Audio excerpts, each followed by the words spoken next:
Was geht ab? Wir sind zurück, wie man unschwer erkennen kann, und die treue Community weiß es natürlich auch.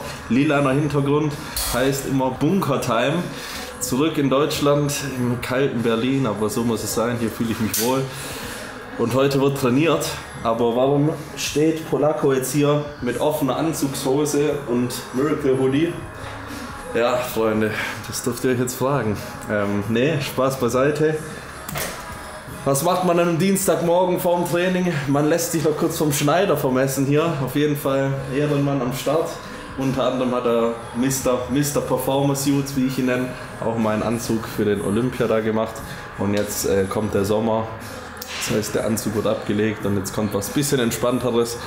Deswegen ist Sascha am Start. Danke dir für den Besuch auf jeden Fall. Danke sehr. Was dabei rauskommt, das werdet ihr dann in Zukunft noch sehen. Und ja, dementsprechend, so sieht es jetzt aus. Jetzt ziehe ich mich aber hier wieder aus dem feinen Seidenstoff aus, ab in die Sporthose und dann wird der Laden auseinandergenommen. Danke für die Zeit. Danke. Mit von der Partie, Sponsored Athlete. Nee, Spaß beiseite. Ja, oi. Offizielle Athletin jetzt hier. Für mich einfach immer noch Alice am Start. Alice macht Legs. Da ich aber nicht mehr Legs will, sondern mehr Rücken, mache ich Legs. Mache ich Back. So sieht's aus. Und jetzt gibt es erstmal Pre-Workout, denn den brauche ich heute. Und dann starten wir los auf jeden Fall. Alice hat auch ihr erstes Paket bekommen. Hier können wir mal klatschen auf jeden Fall. Hat sie sich hier bei More den Booster gegönnt. Aber das gibt es bei mir nicht. Bei mir gibt es den Vario V-Stack, wisst ihr Bescheid. Normalerweise enthält mein V-Stack 3 Produkte. Zum einen Meta X für Fokus und Stoffwechselrateerhöhung. Dann Nitro X für den Pump natürlich. Und normalerweise noch den Nootropic für bessere Mind-Muscle Connection. Und ist jetzt nicht so wichtig in der Konstellation, da wir es hier früh am Tag haben und der Meta X da auch seinen Job macht, was den Fokus angeht. Aber wer dann abends trainieren geht, nach der Schicht oder so, und dann abends noch, also spät abends dann noch vernünftig pennen will, dem kann ich den Nootropic auf jeden Fall ans Herz legen. Da ist kein Koffein drin, aber andere Wirkstoffe, die den Fokus verbessern. Das alles gibt es auf jeden Fall bei esn.com. Mit Code Polacco wisst ihr Bescheid. Maximaler Support und wöchentliche Aktionen auf jeden Fall am Start. Ja, was gibt es bei dir? Bei mir gibt es Every Workout im Geschmack Gummibärchen. Geil. Das mich aus. Ich feier's. Aber ich mixe das ja ein bisschen. Einfach Alicia Booster Shepard hier. Ich glaube, Gummibärchen schmeckt schon geil, aber muss nicht schmecken, muss funktionieren. Hat mal eine deutsche Bodybuilding-Legende gesagt. Auch für Mädchen. Ja, das ist für Mädchen. Geil. Das ist keine Mädchenmarke. Stößchen. Und das macht wach. Es wirkt, Freunde, es wirkt. Wie ihr seht, ich bin wieder mehr im Saft. Im Vergleich zu den anderen Videos ist die Lebensfreude, die Lebensenergie und die gute Laune, vor allem Alice gegenüber, wieder da, die letzten 8 Monate nicht präsent war. Aber da haben wir gut durchgeboxt, oder? Und jetzt... Wir sind ja noch zusammen. Ja. Das wisst ihr, Freunde. Das sind die Polacco Cheat Codes. Die verrate ich euch in den nächsten Videos. Das sind sie wieder hier. Einmal im Monat lassen sie sich blicken, aber trotzdem dicken Ärmel, so muss sein. Das kommt natürlich alles von den Vario-Produkten. Gut davon. Schnell. Und das schöne Gesicht. Ja. Geil. Nee, aber ist schon wieder schön, zurück in Deutschland zu sein. Mich mal wieder mit Lebensfreude zu sehen, gell, das ist was. Ja, ich wollte gerade sagen, das ja, gerade dein Gesicht strahlt heute mal wieder. Ja. Die letzten Wochen so. Es geht. Kurz vorm Flug. Ja, so fertig stimmt. Die Zughöfen müssen auf jeden Fall am Start sein. Erster Tipp auf jeden Fall für dicken Rücken. Und zweiter Tipp hier. Meine Lehrerin wäre stolz gewesen. Es wird wieder mitgeschrieben, Freunde. Alles fein und säuberlich notiert. Nicht so wie damals in die Secrets darfst du hier nicht filmen. Nee, Spaß. Nicht so wie früher. Da wurde nie was mitgeschrieben, aber fein und säuberlich, um maximale Progression rauszuholen, schreibe ich immer auf, wie die Gewichte sind. versuche die nicht unbedingt wöchentlich zu steigern, aber auf jeden Fall auf die Zeit gesehen, mich zu verbessern. Kleine Dinge im Leben, die einen krassen Unterschied machen können, wie zum Beispiel hier die Schlaufen. Damit könnt ihr richtig gute Überzüge machen. Ich stelle mich hier so ein bisschen schräg hin und ziehe dann hier unten rein. Kriegt ihr auf jeden Fall ein Todesgefühl rein in den Lat. Und jetzt hier machen wir ein paar Aufwärmsätze mehr. Kurz zu meinem aktuellen Trainingsverlauf, interessiert ja auch immer viele. Ich trainiere zurzeit immer noch 2-mal am Tag, sprich morgens eine Muskelpartie, abends dann. Und mein Cardio habe ich nüchtern immer noch auf 30 Minuten, 6-7 Mal die Woche. Viele Sätze, beim Rücken auch viele Wiederholungen und so. Seht ihr heute alles und fahre damit eigentlich ganz gut. Trainingspause baue ich Zeit öfters ein, da Coach gesagt hat, nach dem Wettkampf muss ich mich auch gut erholen. Einfach mal schön ins Training zu gehen. Nicht immer so einen Todesleistungsdruck zu haben, das feiere ich gerade am allermeisten. Wenn ihr in der Vorbereitung seid, habt ihr das Ziel vor Augen und ackert halt schon ohne Ende drauf hin. Aber jetzt mal so, klar ist das Ziel immer noch da, aber mal zu sagen, okay, bisschen entspannter ins Training reinstarten, tut ganz gut für die Birne auch. Schreiben wir auf, fein säuberlich. Grüße an Frau Kaub. Immer ein bisschen Pause. Ich sehe oft, Leute machen die rechte Seite, bolzen voll weg, 20 Wiederholungen. Dann atmen die 3-mal und machen die linke Seite und dann gehen halt nur noch 8 oder so. Und dann machst du das mal 2 Jahre, hast du rechts so ein Lat und links geht halt gar nichts. Deswegen, um da auch Disbalancen vorzubeugen, einfach ein bisschen durchatmen.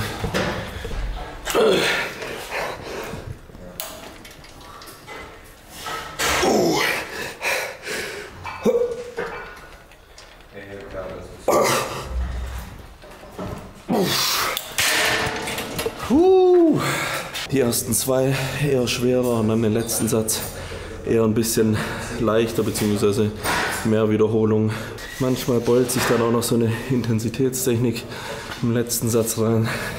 Klassische Kaliczynski Drops, jetzt wisst ihr Bescheid, die prügeln auf jeden Fall ins System. Aber don't try this at home.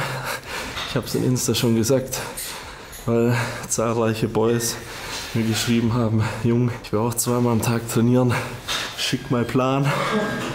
Und das könnt ihr auch auf jeden Fall, wenn ihr normal arbeitstätig seid oder zur Schule geht oder so, nicht wirklich umsetzen, weil ich muss auf jeden Fall mittags oder zwischendurch immer noch extra pennen, dass ich da auf jeden Fall genug Regeneration habe. Ich bin so viel stärker. Ich habe da gerade nach, habe 9 Wiederholungen gemacht. Das war bevor ich nach Ohio geflogen bin, sprich in der letzten Diätwoche. Unfassbar. Aber ja, mittlerweile bin ich auch jetzt wieder gute 7 Kilo über Stage Weight, was für mich eigentlich nichts ist, weil normalerweise habe ich mir nach dem Wettkampf so dreckig reingeladen, dass ich 2 Tage später schon 10 Kilo mehr hatte. Aber auch da wird man reifer und schlauer. Dementsprechend habe ich nicht komplett reingeschissen und ja, fühle mich dementsprechend sehr gut jetzt auch. Nicht übelste Wassereinlagerung und sonst was. Und ja, so 7 Kilo jetzt in 3 Wochen, 2,5 bis 3 Wochen, die sind ganz gut.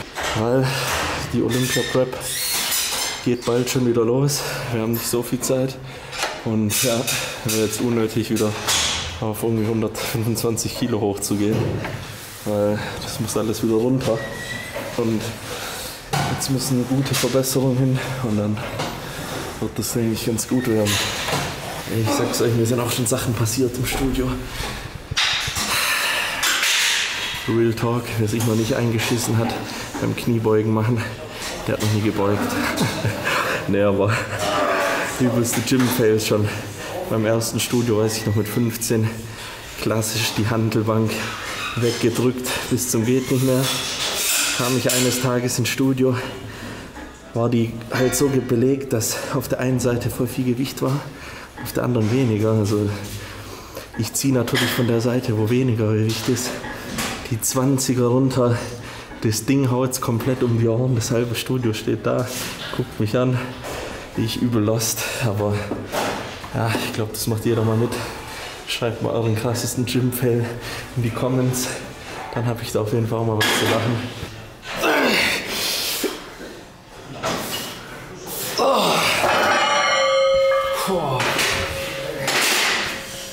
Junge. Brennt der Latt. Da zwingt der Kameramann mich in den nächsten Satz rein. So gefällt mir das. Ich habe gar nichts gesagt. Cam wird gezückt. Und wir reden gerade drüber hier off-cam so über den Olympia und über das Training generell. Und da hat er ja die Motivation. Flamme ist in ihm hochgekommen. Ich sag, Junge, ich push dich jetzt, dann gewinnen wir den Scheiß. Genau das ist richtig.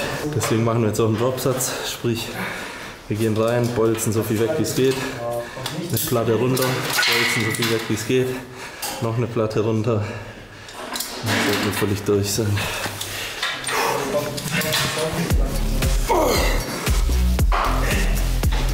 Oh.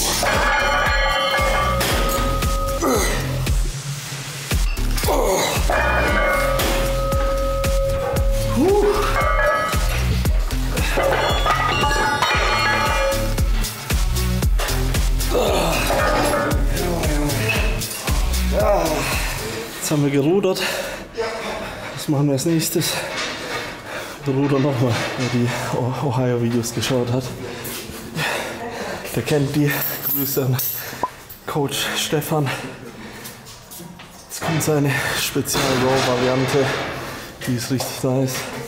Die geht genau unten in den Lattansatz rein. Und wer die zur Verfügung hat, der sollte die auf jeden Fall machen, um einen brutalen Rücken aufzubauen.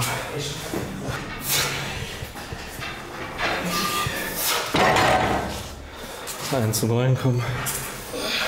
Was ich jetzt in 10 Jahren gelernt habe beim Rückentraining: Scheißt auf euer Ego. Es ist scheißegal. Nicht scheißegal, aber es ist in erster Linie wichtig, den Rücken zu treffen, bevor ihr alles aus den Armen zieht oder so. Ihr seht voll oft auch Leute mit so einer Keule und Zero Back, weil die beim Rückentraining einfach nicht richtig ansteuern. Das war mies. Normalerweise trainiere ich nie einen Tanktop, aber nackte Haut zieht besser. Deswegen rutsche ich hier vom Schweiß immer ein bisschen ab. Aber ja, in der Fitnesskette müsstest du jetzt ein Handtuch drunter legen. Das gibt es hier im Bunga nicht. Jetzt machen wir die Low Row als nächstes. Hier mache ich es ein bisschen anders. Dann nehmen wir das Pad, bolze das hier so dagegen und lege mich dann so rein. Nimmt ihr einfach mehr vom unteren Rücken raus und den Bizeps auch und könnt sozusagen mit abgespreizten Armen mehr oben in Trapez-Rhomboideen-Bereich, also oberer Rücken, reinziehen. Dann jetzt haben wir, wenn wir überlegen, wir haben hier Lat-Überzüge gemacht, Blut reinbekommen. Wir haben schwer hier gerudert, auch eher für den Lattanteil und unteren Lattanteil. Dann die Ruderübung für speziell den unteren Lat, also eher den unteren Lattanteil. Und jetzt hier oberer Rücken. Und so müsst ihr mir überlegen, was muss man alles abdecken, um ein gutes Training zu haben. Hier auch ganz gerne einen schwereren bis 10 Wiederholungen und jetzt die 2 mit leichterem Gewicht, mehr Wiederholung. Filmt der hier wieder schon die Angst, Junge? Ich glaub's ja nicht, ne. Ist schon gut auch mit Trainingsbuch. Ich habe zwar eine Zeit in der Vorbereitung ohne gemacht, aber ja, wenn du schon, man trackt immer alles in diesem Sport. Die Ernährung, zählt man Kalorien, man zählt die Stunden, die man schläft, man, keine Ahnung, zählt das Cardio, was man macht, mit welcher Herzfrequenz, und dann trainieren die Leute einfach so drauf los. Das finde ich dann immer ein bisschen fraglich, also gewisse Phasen einzubauen. Mit intuitivem Training finde ich geil, aber sonst, ja, macht schon noch Sinn. Jetzt habe ich es ausprobiert, da ein Trainingsbuch zu haben und oder Progression niederzuschreiben. Ich mache eine T-Bar rudern, und zwar mit einem speziellen Griff. Ich sag mal, für jeden, der die ersten Trainingsjahre auf dem Buckel hat, reicht der hier vollkommen aus. Aber seht ihr den Unterschied mit dem hier, der ist hier weiter zum Greifen. Könnt ihr eben hier, wenn ihr rudert, den Ellenbogen am Körper vorbeiziehen. Und das ist halt extrem wichtig. Denn Gruß an alle Ego-Lifter da draußen, die mit 200 Kilo hier den hier machen. Jetzt guck mal, wo meine Ellenbogen hingehen. Da trifft ihr nicht den Rücken, sondern da macht ihr nur Bizeps.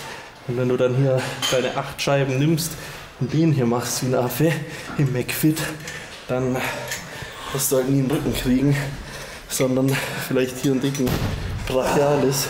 Wichtig ist, dass beim Rückentraining der Ellenbogen am Körper vorbeizieht.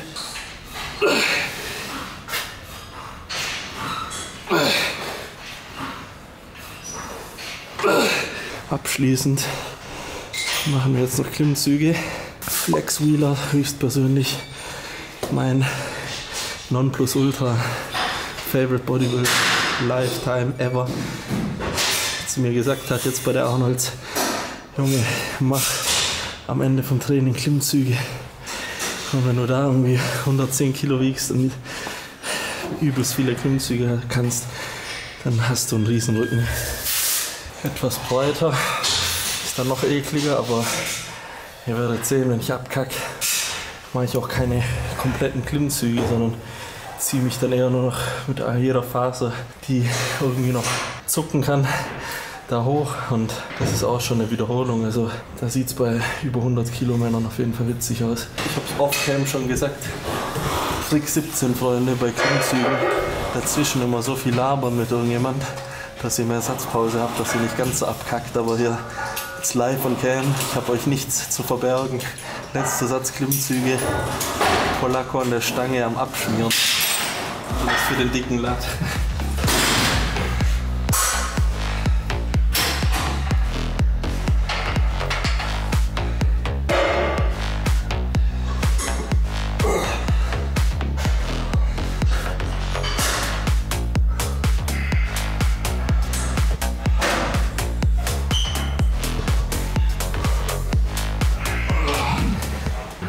Klassischen Bizepsmaschine, was soll ich euch sagen?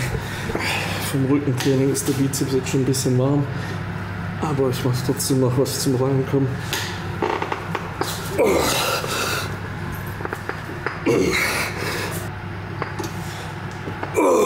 Seit ich die damals mit Markus gemacht habe, muss die auf jeden Fall durchgebolzt werden.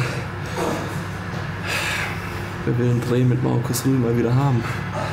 Ich habe den Boy erst die letzten Tage gesprochen.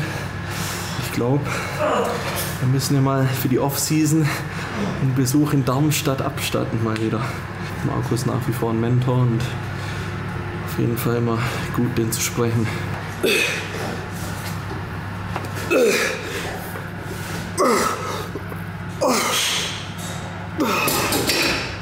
Jetzt haben wir ganz normal als Grundübung sozusagen die Bizepsmaschine da drüben gemacht. Ich feiere gute Maschinen und die Nautilus hier ist auch richtig gut, um hier den Bizeps Peak, also euren Hügel optimal zu hitten. Dementsprechend ist das alles so Geschichten, die ihr über Kopf oder hier am Kopf vorbei curlt. Die isolieren hier den Part ganz gut. Und ja, die finde ich seit neuestem ganz geil. Ich habe schon alles ausprobiert für Arme. Da so eine Schwachstelle von mir ja, immer noch ist, aber extrem war. Also habe ich schon gut ausgeglichen. Aber da geht immer noch mehr. Arme kann man nie genug haben, würde ich sagen. Dementsprechend finde ich ganz geil, da mit höheren Wiederholungsbereichen zu arbeiten.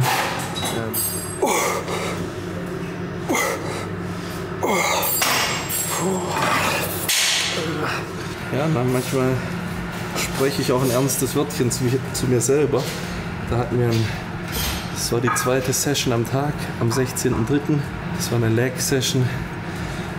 Da habe ich geschrieben, war eine böse Session. Den Tag habe ich gewonnen, 2 weeks to go. Da ging es mir richtig dreckig. Da habe ich immer von Tag zu Tag Da habe ich geschrieben. Meine Lethargie vor dem Training war eine 12 von 10. Also ich war völlig demoliert. Dementsprechend geht es mir jetzt gut. Aber schön auch mal danach zu lesen. Da, 14.03. Was war da? Ja, Valentinstag habe ich geschrieben. Valentins Day Pump mit Frau. Letzte Übung für heute. Hammer Curls. Ein neues Setup. Probiere ich mal aus. Heute tatsächlich das erste Mal, weil ich die mal so ausprobieren wollte. Normal mache ich die immer klassisch hier neben dem Körper hoch. Aber man probiert ein bisschen rum.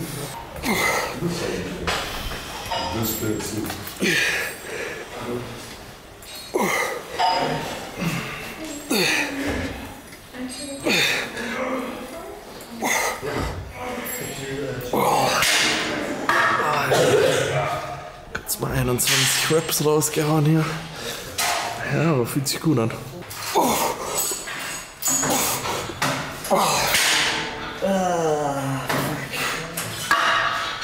Junge. Okay. Schreiben wir auf, Freunde. Ich würde sagen, gute Session. Gute mit D natürlich.